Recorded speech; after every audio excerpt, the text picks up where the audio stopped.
វសាឈប់យំទៅពើឲ្យបងច្រៀងឲ្យបងច្រៀងបងទេនាងជាម្ចាស់ចិន្តាឈប់យំទៅពើឲ្យបងច្រៀងឲ្យបងច្រៀងបងទេនាងជាម្ចាស់ចិន្តាណែមកស្មោះលុត្រាអសង្ខាកុំសង្ខារៀមរាដងដៃ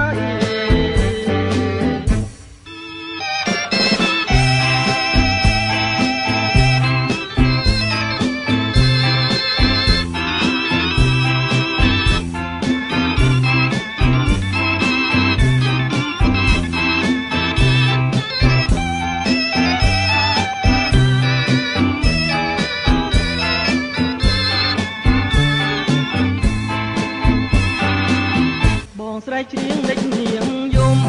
ដេញស្រីយំខាងនឹងខ្ញុំឬខាងអ្នកណាបងស្រែកច្រៀងដេញនាងយំដេញស្រីយំខាងនឹងខ្ញុំឬខាងអ្នកណាឬសប្បាយពួកយើងបានជួបគ្នាឬយ៉ាងណាសូមជីវ៉ាស្រដីឬសំបងជាអ្នកចម្រៀងមួយនាងក៏ដល់ភ្លៀងកណ្ដាលរាត្រី